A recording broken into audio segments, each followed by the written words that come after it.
मुअज़्ज़िज़ सामईन अस्सलामुअलैकुम। पेश खिदमत है इमरान सीरीज़ के नावल ब्लू आई का आखिरी हिस्सा।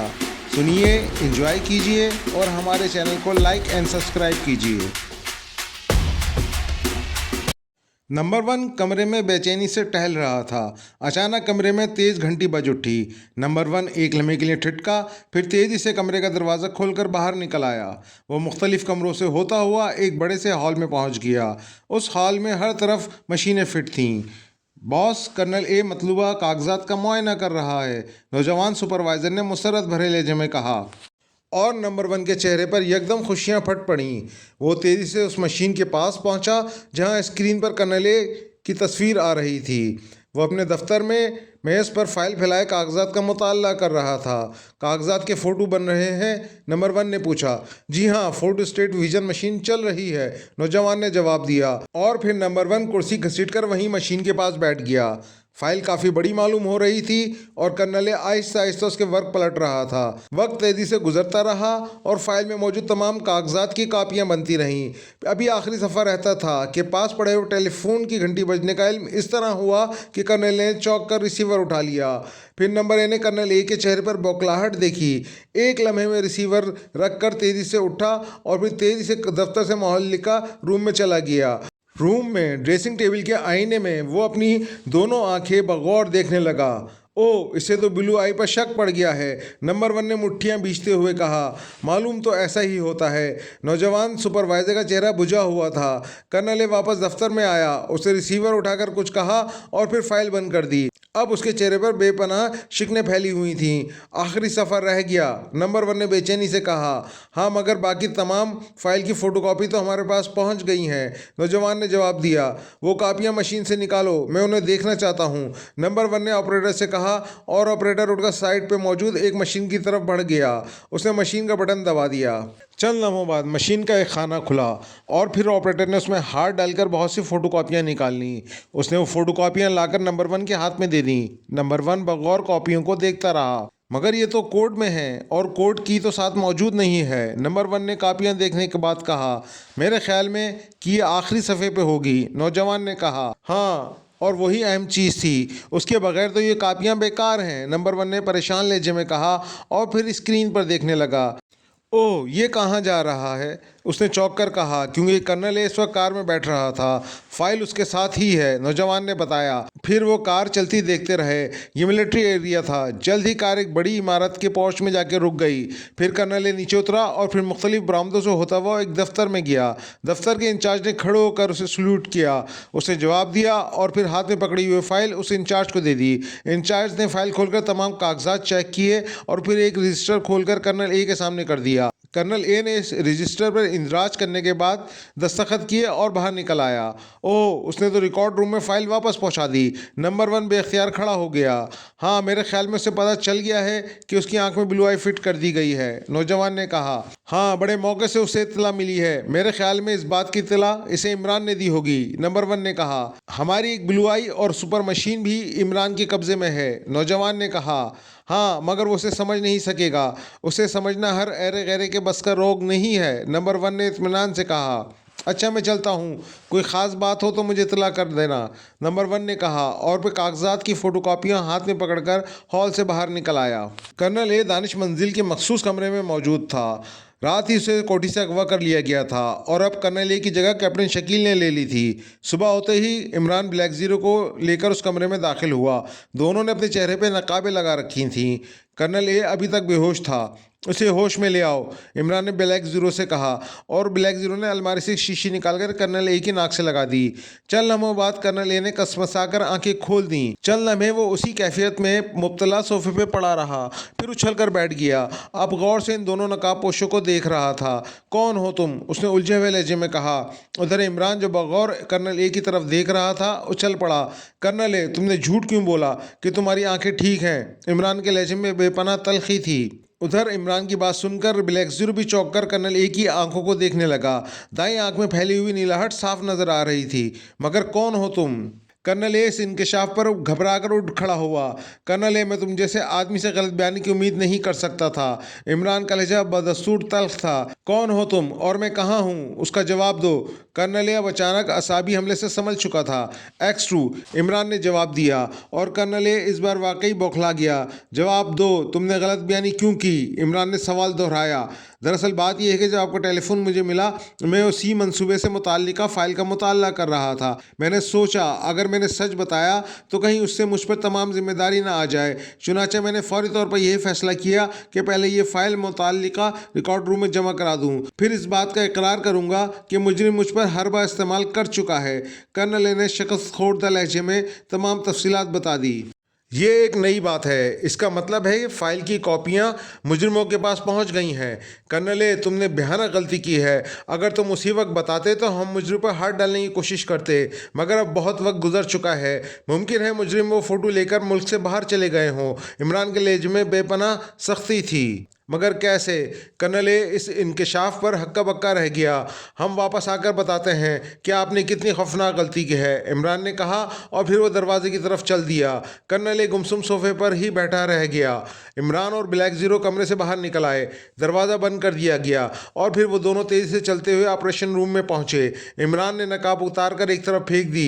उसका चेहरा गुस्से से सुर्ख हो रहा था। हमें जल्द अज जल्द मुजरिमों पर हाथ डालना चाहिए। हम गलत फहमी में रहे और मुजरिम अपने मकसद में कामयाब हो गए। इमरान के लहजे में झंझलाहट थी। मगर मुजरिमों के ठिकाने का पता ही नहीं, ब्लैक ज़ीरो ने कहा। हाँ, इसी मसले पर मैं गौर कर रहा हूँ। हमें फ़ौरन मुजरिमों के ठिकाने का पता चलाना है, वरना मुजरिम हाथ से निकल जाएंगे, इमरान ने जवाब दिया। चल हमें वो सोचता रहा और टहलता रहा। फिर उसने आगे बढ़कर टेलीफोन उठाया और नंबर डायल करना शुरू कर दिए। जल्द ही राब्ता मिल गया। Julia speaking. दूसरी तरफ से जूलिया की आवाज़ आई। एक्स टू, इमरान ने भिर्राए हुए लहजे में कहा। यस सर, जूलिया की मुअद्दबाना आवाज़ सुनाई दी। जूलिया, तमाम मेंबरों को हिदायत करो वो शहर में फैल जाएं और CL 1515 नंबर की कार जहां कहीं भी नज़र आए फ़ौरन रिपोर्ट की जाए। और सफदर को हिदायत करो कि वो रजिस्ट्रेशन ऑफिस में इस नंबर के मालिक का पता करके मुझे रिपोर्ट दे। ये काम फ़ौरन होना चाहिए। इमरान ने जूलिया को हिदायत दी। बेहतर सर, मैं अभी तमाम मेंबर्स को हिदायत दे देती हूँ, जूलिया ने जवाब दिया। ओके, इमरान ने कहा और फिर रिसीवर रख दिया। ये नंबर मुजरिम की कार का है? ब्लैक ज़ीरो ने पूछा।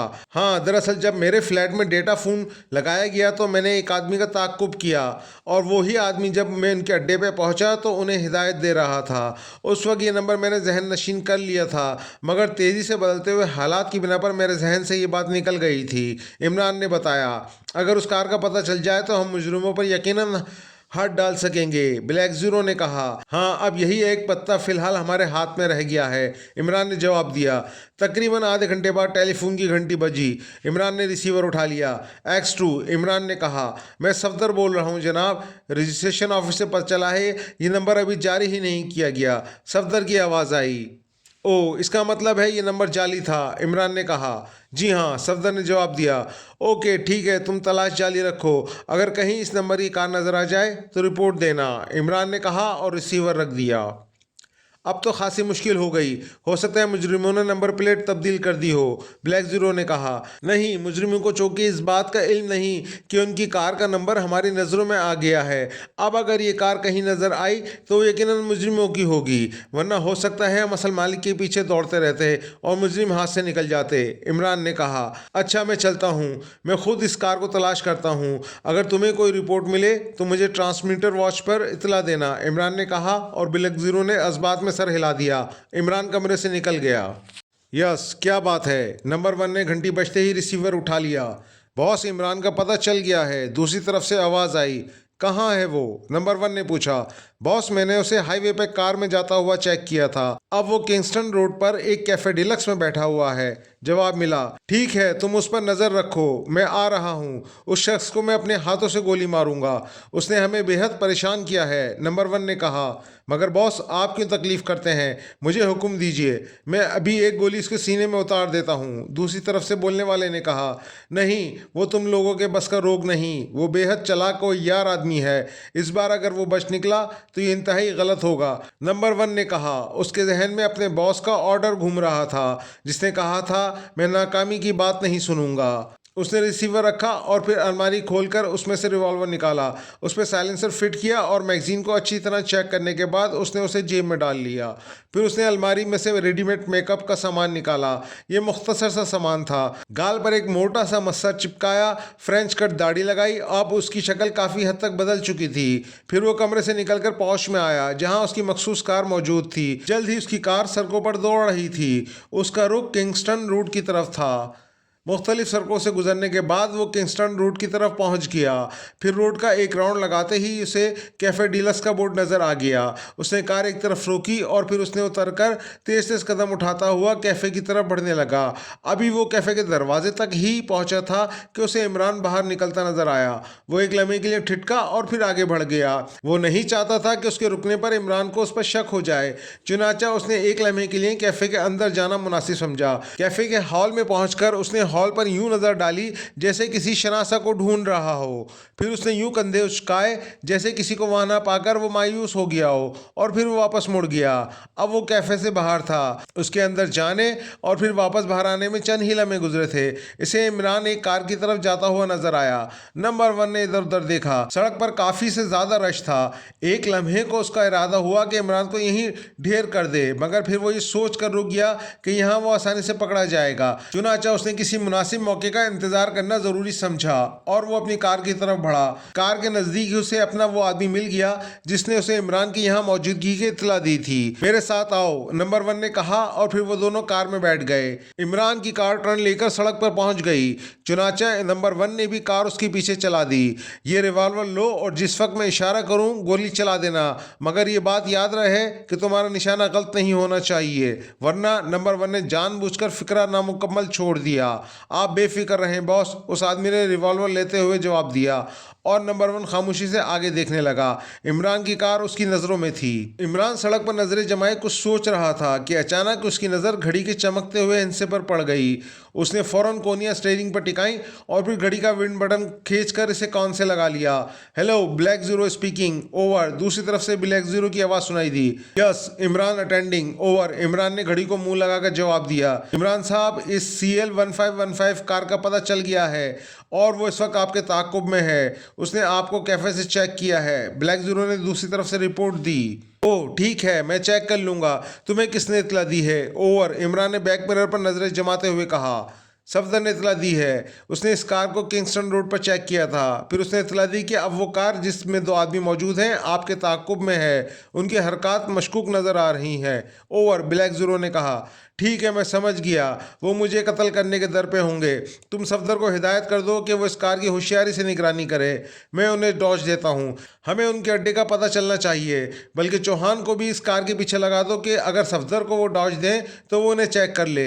इमरान ने ब्लैक जीरो को तफसीली हिदायत दी। ओके ठीक है, ओवर। ब्लैक जीरो ने जवाब दिया। अब वो होशियारी से बैक मिरर पर नजरें लगाए हुए था। फिर उसने जानबूझकर एक ऐसी सड़क पर गाड़ी का रुख घुमा दिया जहाँ ट्रैफिक कदरे कम था। फिर उसे मतलूबा गाड़ी नजर आ गई। वो मुख्तलिफ सड़कों पर गाड़ी दौड़ाता रहा। एक लम्हे के लिए उसके जहन में आया कि उनसे टकराया जाए, मगर फिर ये सोचकर उसने अपना ख्याल बदल लिया कि इस तरह मामला तवील हो जाएगा। वो चाहता था कि जल्द अज जल्द उनके अड्डे का पता चल जाए। चुनाचा उसने डॉज देने का फैसला कर लिया और फिर जल्द ही उसने इस फैसले पर अमल भी कर डाला।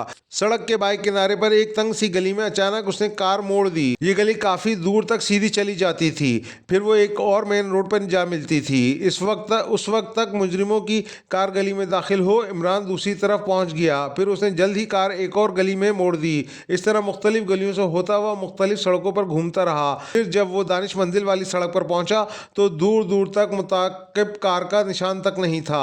इमरान जल्द ही दानिश मंजिल पहुंच गया। उसने कार कंपाउंड में रोकी, फिर उतर कर ब्लैक जीरो की तरफ चल दिया। ब्लैक जीरो ट्रांसमीटर के सामने बैठा हुआ था। कोई रिपोर्ट, इमरान ने कुर्सी पर बैठते हुए पूछा। नहीं, अभी तक कोई रिपोर्ट नहीं मिली। चौहान भी उस कार के ताक़ुब में है, ब्लैक जीरो ने मुअद्दबाना लहजे में कहा। इमरान ने कहा और फिर खामोश हो गया। थोड़ी देर बाद ट्रांसमीटर का बल्ब स्पार्क करने लगा। ब्लैक जीरो ने तेजी से बटन ऑन कर दिया। X2, उसने मखसूस आवाज़ में कहा। सफदर स्पीकिंग सर, दूसरी तरफ से आवाज़ आई। रिपोर्ट, ब्लैक जीरो ने सख्त लहजे में कहा। सर, इमरान साहब मुजरिमों को डॉज देने में कामयाब हो गए। उन्होंने इमरान साहब को तलाश करने की बेहद कोशिश की मगर वो कामयाब नहीं हुए। सफदर ने रिपोर्ट दी। सफदर, मुख्तसर बात बताओ, तमहीद मत बांधो, ब्लैक जीरो ने इंतहाई सख्त लहजे में कहा।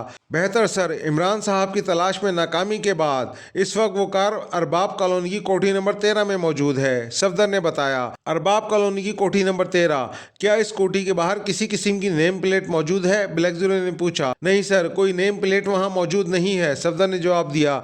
ठीक है, तुम वहीं रुको, मैं इमरान को वहीं भेजता हूँ, वो तुमसे खुद रब्ता करेगा, उसके अहकाम पर तुम्हें अमल करना है, ब्लैक जीरो ने इमरान की तरफ देखते हुए सफदर से कहा और सफदर ने तायीद में सर हिला दिया। ठीक है, तुम वहीं रुको, मैं इमरान को अभी भेजता हूँ, ब्लैक जीरो ने कहा और बटन ऑफ करके रब्ता ख़त्म कर दिया। तो मुजरिमों ने अरबाब कॉलोनी कोठी नंबर 13 में अड्डा बनाया है, इमरान ने कहा। जी हाँ, मालूम तो ऐसा ही होता है, ब्लैक जीरो ने जवाब दिया। ठीक है, हमें फौरी कार्रवाई करना चाहिए, इमरान ने कहा और फिर टेलीफोन का रिसीवर उठाकर नंबर डायल करना शुरू कर दिए। जल्द ही रब्ता कायम हो गया। Julia speaking. दूसरी तरफ से जूलिया की आवाज़ आई। X2, इमरान ने कहा। Yes sir. जूलिया का लहजा मुअद्दबाना हो गया। जूलिया, तमाम इमरान को ट्रांसमीटर पर कॉल करो, वो मुसल्ला होकर अरबाब कॉलोनी कोठी नंबर 13 का मुहासरा कर लें, इमरान वहाँ सबको डील करेगा, इमरान ने कहा। बेहतर सर।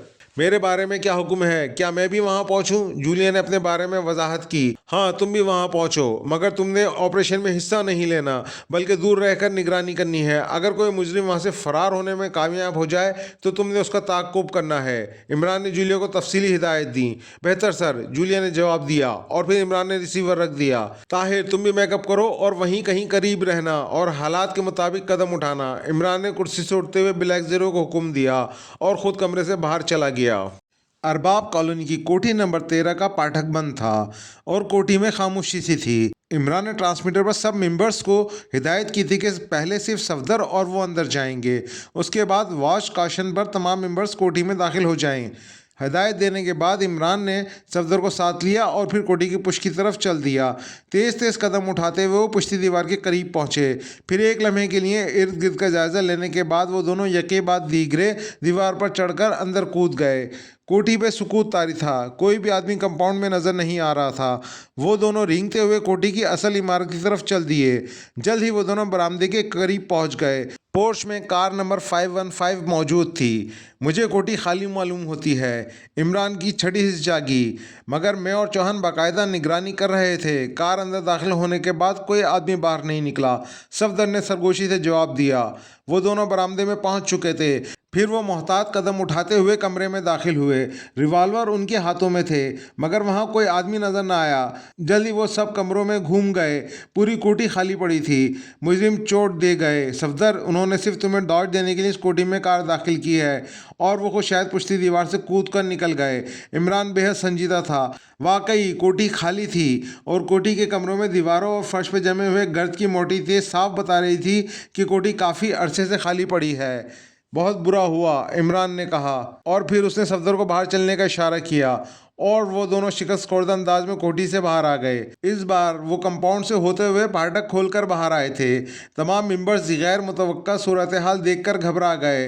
वो एक खासे बड़े मुकाबले के लिए तैयार होकर आए थे। सब लोग वापस अपनी अपनी रिहाइश गाहों पर जाएं, मैं X2 को रिपोर्ट कर देता हूँ, इमरान ने ट्रांसमीटर पर सब मेंबर्स से कहा और फिर खुद भी दूर एक दरख्त के नीचे खड़ी कार की तरफ चल दिया। मुजरिमों ने बड़ी बुरी चोट की थी और ये सब उसकी समझ में नहीं आ रहा था कि वो मुजरिमों को कहाँ ढूंढे। वो कार में बैठा और फिर दानिश मंजिल की तरफ चल दिया। जल्द ही वो दानिश मंजिल के मखसूस कमरे में मौजूद था। ब्लैक जीरो भी वापस आ गया। इमरान चंद लम्हे सोचता रहा, फिर उसने टेलीफोन का रिसीवर उठाकर नंबर डायल करने शुरू कर दिए। राब्ता कायम होते ही आवाज़ आई, टोनी स्पीकिंग। जैगर बोल रहा हूँ, इमरान ने जवाब दिया। ओ जैगर, तुम कहाँ गायब हो गए थे? क्या यही दोस्ती है? जब काम पड़ता है तुम गायब हो जाते हो। टोनी के लहजे में बेपनाह शिकवा था। कोई ख़ास बात हो गई? इमरान ने पूछा। हाँ, एक ख़ास बात है, तुम फ़ौरन मेरे पास पहुँचो, टोनी ने कहा। अच्छा, मैं आ रहा हूँ, इमरान ने कहा और फिर रिसीवर रख दिया। ब्लैक ज़ीरो, होशियार रहना, मुझे कोई ख़ास चक्कर मालूम हो रहा है, काशन मिलते ही तमाम मेंबर्स को अलर्ट कर देना, इमरान ने ब्लैक ज़ीरो से कहा और ब्लैक ज़ीरो ने जवाब में सर हिला दिया। फिर इमरान उठकर मेकअप रूम में चला गया। जब वो बाहर आया तो वो जैगर का रूप धार चुका था। फिर चंद ही लम्हों बाद उसकी कार सड़कों पर दौड़ रही थी। टोनी के बार से इमरान ने कार काफ़ी दूर रोकी और फिर पैदल चलता हुआ टोनी के बार में दाखिल हुआ। काउंटर पर मौजूद एक गुंडे ने इसे देखते ही कहा, जैगर, बॉस तुम्हारा इंतजार कर रहा है। और इमरान सर हिलाता हुआ टोनी के कमरे की तरफ चल दिया। हिस्बे मामूल टोनी अपने सामने शराब की बोतल रखे बैठा था। आओ जैगर, तुम्हें एक खास बात बताऊं। इमरान को देखते ही टोनी उठ खड़ा हुआ। उसकी आंखों में एक अजीब सी चमक थी। उसने एक अलमारी के पट खोलकर अंदर लगे हुए एक हुक को खींचा। अलमारी घूम गई। अब वहां एक दरवाजा था। आओ, टोनी ने इमरान से कहा और फिर टोनी और इमरान इस दरवाजे में दाखिल हो गए। उनके अंदर दाखिल होते ही दरवाजा बंद हो गया। एक चट की आवाज आई और राहदारी रोशन हो गई। राहदारी में चलते हुए टोनी एक दरवाजे पर रुका। फिर उसने दरवाजा खोलकर इमरान को अंदर चलने का इशारा किया। इमरान अंदर दाखिल हो गया। ये कमरा हर किस्म के सामान से खाली था। टोनी ने अंदर दाखिल होकर दरवाजा बंद किया और दूसरा लम्हा इमरान के लिए इंतहाई हैरत अंगेज था। टोनी ने इंतहाई फुर्ती से रिवॉल्वर निकाल लिया था और अब उसके रिवॉल्वर का रुख इमरान की तरफ था। दोस्त, आखिर तुम्हारा राज खुल ही गया। टोनी के चेहरे पर जहरी मुस्कुराहट दौड़ गई। क्या मतलब? इमरान ने हैरत से पलकें झपकाईं और फिर उसे मतलब भी समझ में आ गया। उनके कमरे की दीवार एक तरफ खुली और नंबर 1 2 आदमियों समेत अंदर दाखिल हुआ। दोनों आदमियों ने हाथों में रिवॉल्वर लिए हुए थे। मिस्टर इमरान, क्यों, कैसी चोट रही? नंबर 1 ने तंजिया कहका लगाते हुए कहा। चोट? इमरान बौखला गया और दूसरे लम्हे वो अपना जिस्म टटोलने लगा। सीधे खड़े रहो वरना गोली मार दूंगा, टोनी ने उसे डांटते हुए कहा। अरे मैं तो चोट देख रहा हूँ, इमरान ने बड़ी मासूमियत से जवाब दिया। वैसे इस वक्त उसकी रेडीमेड खोपड़ी में भूचाल आया हुआ था। वाकई उसने बड़ी गहरी चोट खाई थी। मुजरिम उसकी तवक्को से कहीं ज़्यादा होशियार निकले थे, मगर चोट ढूंढने के बहाने वो घड़ी का विंड बटन खींच चुका था।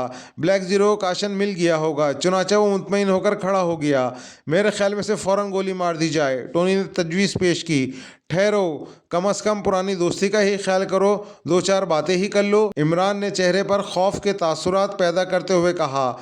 नहीं, हमारे पास वक्त नहीं है, नंबर 1 ने सख्त लहजे में कहा। तो यहाँ किस कमबख्त के पास वक्त है? इमरान ने झुल्ला कर जवाब दिया। तुम अपनी ख्वाहिश बयान करो, टोनी ने बड़े शाहाना अंदाज में कहा। वेरी गुड, वेरी गुड, अब तुम वाकई बादशाह मालूम हुए। क्या बात है तुम्हारी? इमरान ने मुस्कुराते हुए कहा। और इमरान ज़्यादा से ज़्यादा वक्त ज़ाया करना चाहता था ताकि ब्लैक ज़ीरो और दीगर मेंबर्स उस तक पहुंच जाएं। क्यों वक्त ज़ाया कर रहे हो टोनी? गोली मारो और किस्सा ख़त्म करो, नंबर 1 ने उकताए हुए लहजे में कहा। ठीक है, टोनी ने कहा और फिर उसने ट्रिगर पर उंगली की गिरफ्त सख्त कर दी। उसी लम्हे इमरान ने जंप लगाया और दूसरे लम्हे वो नंबर 1 को घसीटता हुआ दूसरे कोने में ले गया। टोनी के रिवॉल्वर से गोली चली ज़रूर, मगर इमरान वो जगह छोड़ चुका था, इसलिए गोली दीवार में जा लगी। नंबर 1, जिसका ख्याल टोनी के रिवॉल्वर की तरफ था, इस अचानक हमले से घबरा गया और उसी घबराहट का फ़ायदा इमरान ने उठाया।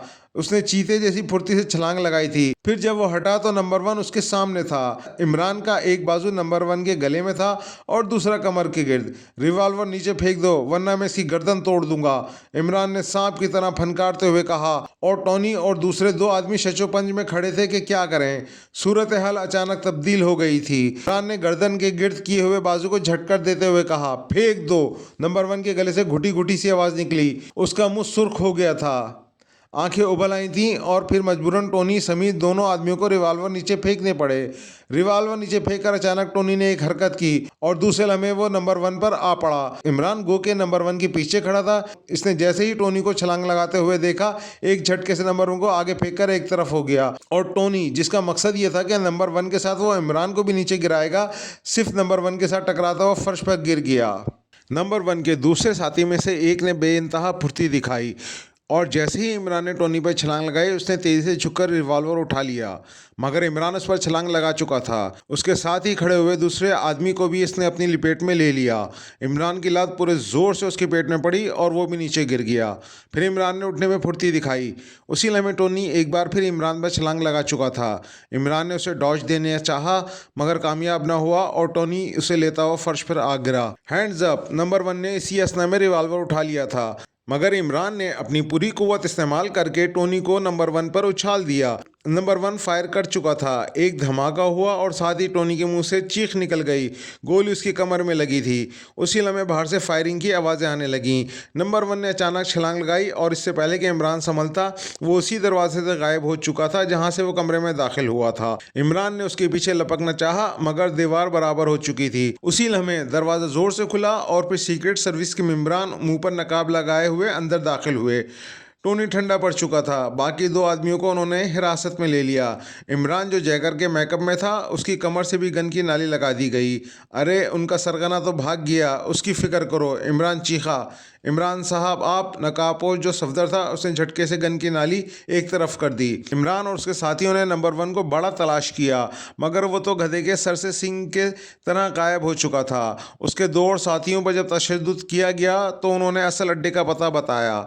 वहाँ पर भी छापा मारा गया और मशीनों पर कब्जा कर लिया, मगर ना तो उन फोटो स्टेट्स कॉपियों का पता चल रहा था, ना ही नंबर 1 का। वो न जाने कहाँ गुम हो गया था। इमरान बेहद परेशान था, क्योंकि नंबर 1 को गिरफ्तार करना बेहद ज़रूरी था, क्योंकि कागजात की फ़ोटो कॉपियाँ उसी के पास थीं। उसने कैप्टन शकील को बुला लिया था और कर्नल ए को वापस भेज दिया था, क्योंकि अब कर्नल ए को मज़ीद कैद में रखना फजूल था। उसी परेशानी के आलम में वो उस वक्त दानिश मंजिल के मखसूस कमरे में टहल रहा था कि टेलीफोन की घंटी ज़ोर ज़ोर से बजने लगी। उसने रिसीवर उठाकर कान से लगा लिया। सुल्तान स्पीकिंग। दूसरी तरफ से सर सुल्तान की आवाज़ सुनाई दी। फरमाइए बादशाह सलामत, खादिम अली इमरान इस जानिब। इमरान के चेहरे पर अचानक हिमाकतें उमड़ आई थीं। इमरान, तुम कभी संजीदा भी होते हो? सर सुल्तान के लहजे में खफगी थी। जनाब, क्या खादिम से कोई गुस्ताखी सरजद हो गई है? अगर ऐसा है तो जान की अमान चाहता हूँ। इमरान बाज ना आया। मैंने कई बार तुम्हारे फ्लैट पर भी रिंग किया था, अब तक आकर इन नंबरों पर फ़ोन किया है, सर सुल्तान ने बात टालते हुए कहा। फरमाइए, इमरान ने इस बार संजीदगी से पूछा, क्योंकि वो समझ गया था कि कोई अहम बात है जिसकी वजह से सर सुल्तान को इतनी तगदो करनी पड़ी है। मुजरिम का पता चला? सर सुल्तान ने पूछा। नहीं, फ़िलहाल वो गायब है, इमरान ने संजीदगी से जवाब दिया। उसे तलाश करो इमरान, आला हुकाम में बड़ी खलबली मची हुई है। सदर ममलिकत ने आज शाम इसी सिलसिले में एक ख़ास मीटिंग तलब की है। तुमने बतौर एक्स2 वहाँ रिपोर्ट देनी है, सर सुल्तान ने बताया। मगर जब तक मुजरिम गिरफ्तार ना हो जाए मैं क्या रिपोर्ट दूं?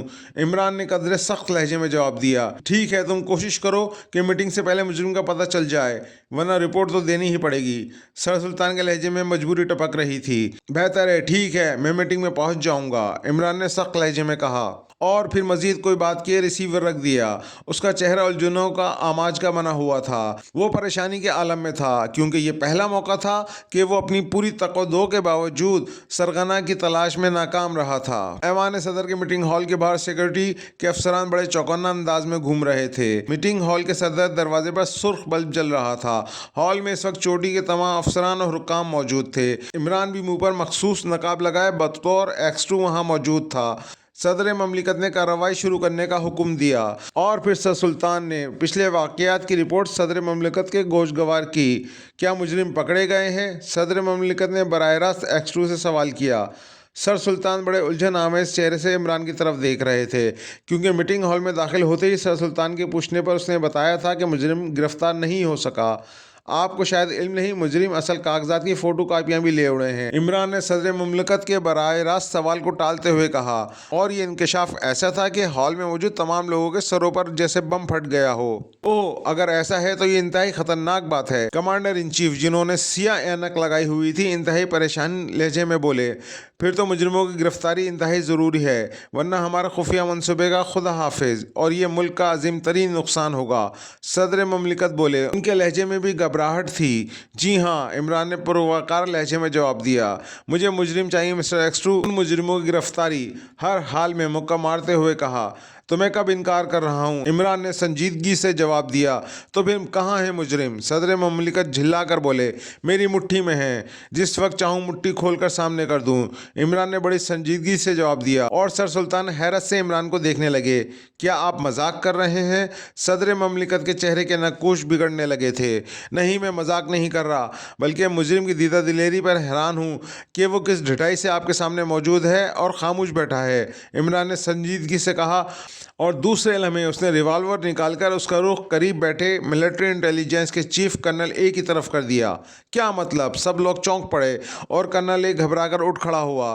खबरदार, अगर कोई हरकत की तो गोली मार दूंगा, इमरान ने इंतहाई कर्क लहजे में कहा। और फिर उसके इशारे पर हॉल में मौजूद सिक्योरिटी अफसरान ने कर्नल ए के गिर्द गहरा डाल दिया।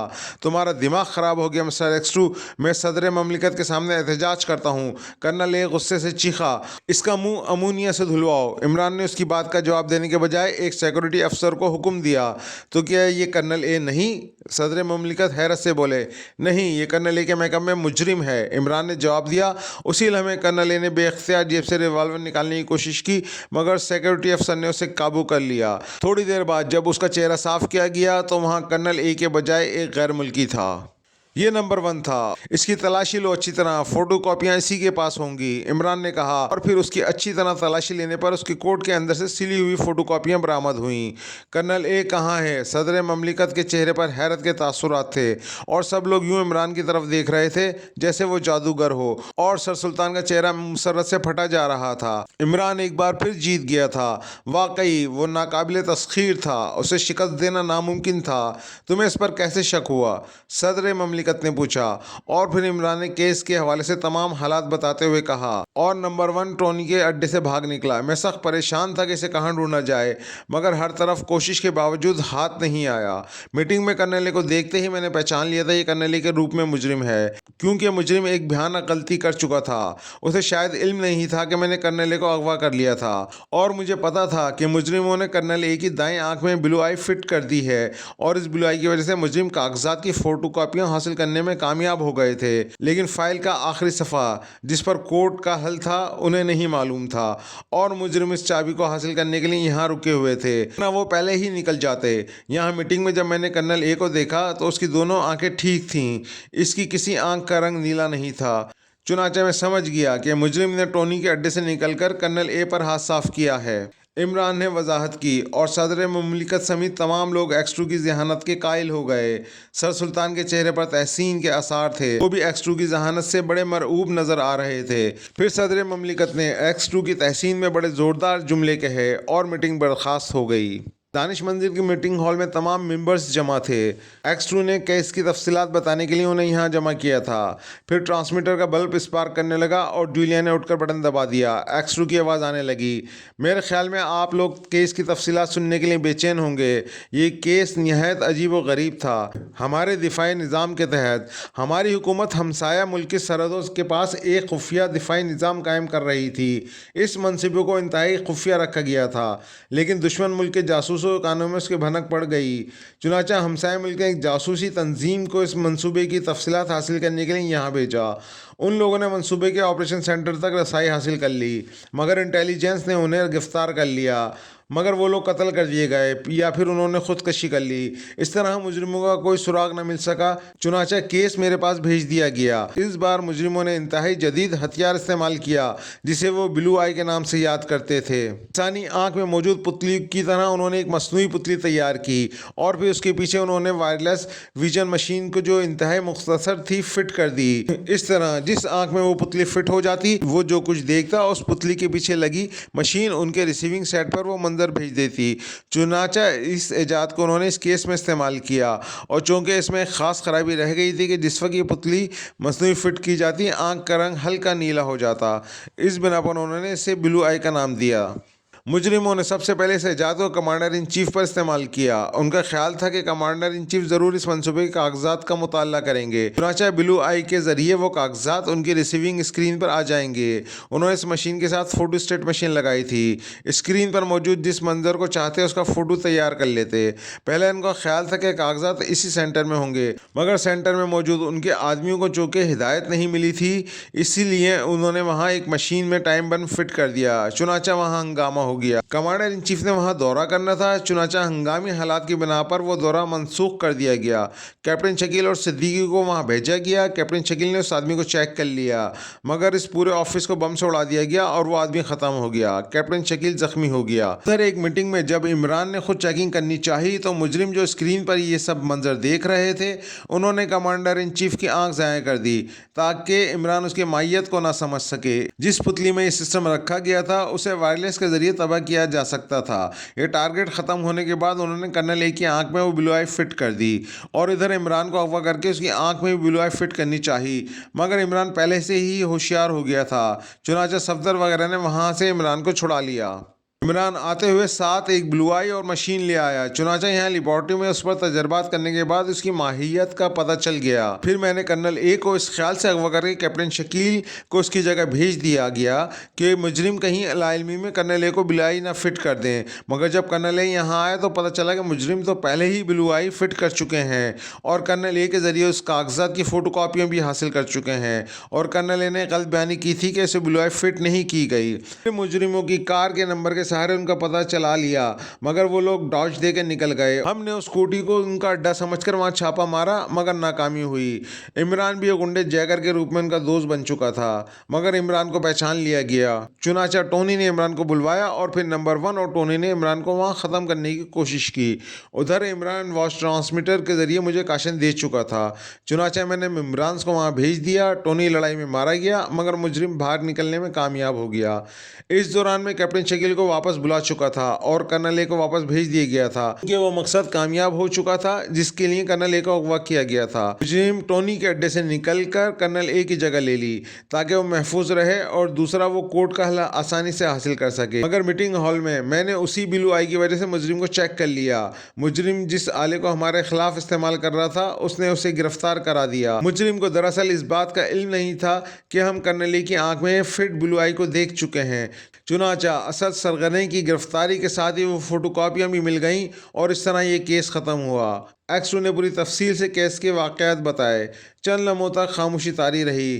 कोई सवाल? एक्स ने चंद लम्हे की खामोशी के बाद पूछा, सर क्या हमारे हिफाजती इंतजाम बड़े कमज़ोर साबित हुए हैं? मैंने सदर ममलिकत को रिपोर्ट देते हुए इस बात पर पूरी तरह जोर दिया कि आला हुक्काम और अफसरान के गिर्द कड़े हिफाजती इंतजाम का एहतमाम किया जाए और मुझे उम्मीद है कि आइंदा मुजरिम इस आसानी से अफसरान पर हाथ नहीं डाल सकेंगे। सर क्या वो मुल्क दोबारा इन कागजात को हासिल करने के लिए कोई और पार्टी नहीं भेजेगा? जूलिया ने पूछा। इसके मुतालिक हम क्या कह सकते हैं? अगर उसने ऐसा किया तो उनसे दोबारा निपटा जा सकता है, एक्सट्रो ने जवाब दिया। सर असल कर्नल का क्या हुआ? नोमानी ने भी सवाल कर दिया। हाँ ये बताना तो भूल ही गया था, मुजरिम ने कर्नल ए को हलाक कर दिया था। अगर कर्नल ए हलाक ना होते तो उनकी गलत बयानी पर उनका कोर्ट मार्शल किया जाता, एक्सट्रो ने बताया। कोई और सवाल? एक्सट्रो ने पूछा, मगर सब खामोश रहे।